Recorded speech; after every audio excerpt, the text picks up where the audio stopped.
बाबा हमें अलग अलग विधियों से पुरुषार्थ करवाते हैं।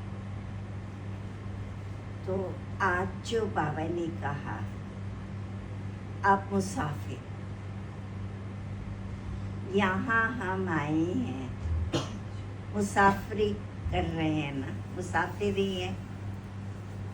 अब इससे हमें मुसाफिर शब्द से क्या लाभ मिलता है? देखो, जब हम आते हैं गेस्ट बन के, मुसाफिर होके, तो हमें बहुत सुख सुविधाएं मिलती हैं, ऐशो आराम में रहते हैं, अच्छा भोजन, खातिरदारी सब कुछ होती है। लेकिन क्या हम उसमें फंसते हैं? नहीं। 0 hours, 1 minute and 3 seconds. ये मेहमान निवाजी हो रही है, आओ भगत हो रही है, हम तो मुसाफिर हैं, 4 दिन बाद चले जाएंगे। तो ना हमें लगाव होता है उस जगह से, ना मोह बनता है। हम इस शब्द को ध्यान में रखते तो हमारा एटीट्यूड भी बदल जाता है। हम डिटैच रहते हैं और एंजॉय भी करते हैं। इसी तरह संसार में भी हमें साधन, सुविधाएं, मान सम्मान, कुर्सी, पद है, लेकिन अगर हम ये याद रखें ना मुसाफिर हैं, तो ना तो उसका अभिमान करें और ना उन चीज़ों में मोह लाए। ठीक है, मुसाफिर हैं, जाना है, एक दिन छोड़ के जाएंगे, तो सेवार्थ चलो इनका प्रयोग कर लो। तो बिल्कुल हमारी सोचने की दिशा बदल जाती है और हम डिटैच ऑब्जर्वर की तरह न्यारे प्यारे रहते हैं। और ये कहावत है, पंछी और परदेसी किसी के मीत नहीं होते, उड़ जाते हैं। हम भी पंछी हैं, उड़ जाएंगे, परदेसी हैं, मेहमान हैं, जाएंगे। ये याद रखो बस। तो जहाँ जाना है वो भी याद रहता है ना, कहाँ जाना है, घर भी याद रहता है, घर जाएंगे, घर घाट याद रहता है, सतयुगी राजधानी। तो इससे हमारे एटीट्यूड में बहुत परिवर्तन आ जाता है। दूसरा जो बाबा ने कहा, स्वदर्शन चक्र चला, इससे क्या लाभ है?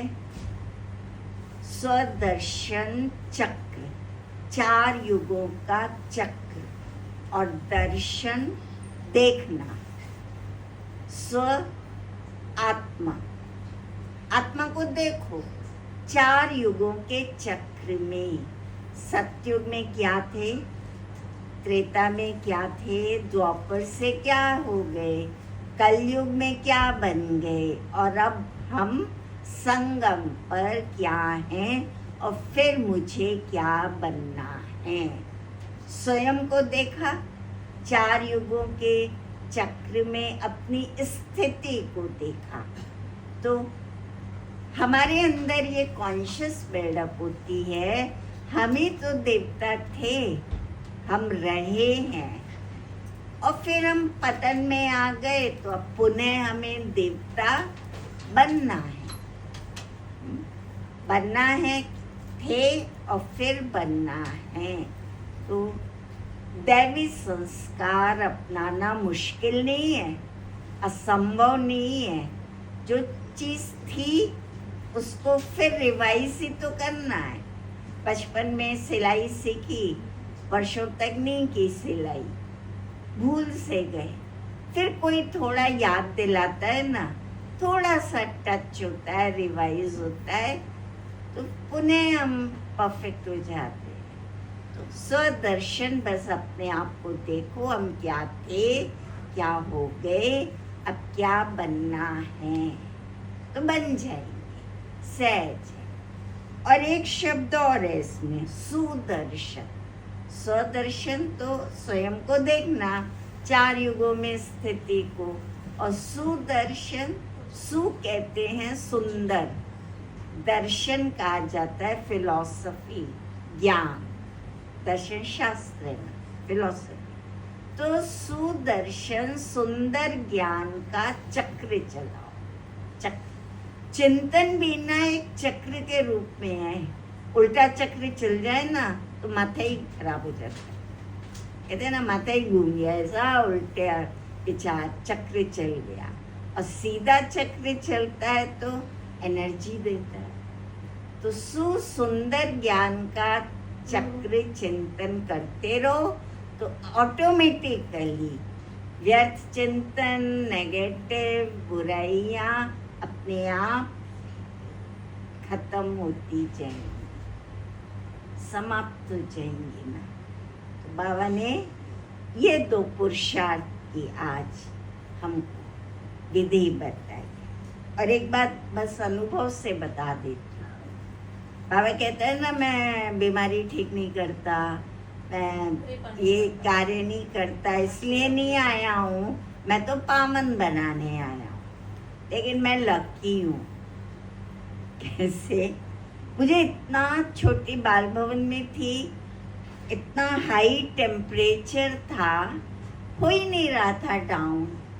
ब्रह्मा बाबा ने मुझे 1 घंटा गोदी में लेटा दिया और 1 घंटा बाबा की गोद में जब मैं आई तो मेरा बुखार गायब हो गया। ये मुझे सुनाते हैं बड़े लोग, कहते हैं तेरा तो बुखार ही एकदम ठीक हो गया। तो बाबा है ना सर्जन, चाहे तो कर दे। वैसे तो बाबा नहीं करते, तो ऐसे बाबा करते भी। और फिर जब मैं सेंटर पे थी तो इतनी कमजोर कि बाबा ने मुझे मधुबन से शहद में बादाम डाल के एक शीशी में दिए, कहा इसको रोज खिलाना। तो शहद बादाम खाने से मेरे अंदर स्फूर्ति शक्ति आ गई। तो बाबा खुद ध्यान रखता है अपने लाडले बच्चों का, हेल्थ का भी ध्यान रखता है, एजुकेशन का भी रखता है, संस्कार भी देता है। तो मुझे अपना वो नशा याद आ गया कि मैं तो बहुत भाग्यशाली हूँ, इतना बाबा ने मुझे प्यार से, नाजों से खुद पाला। ओम शांति।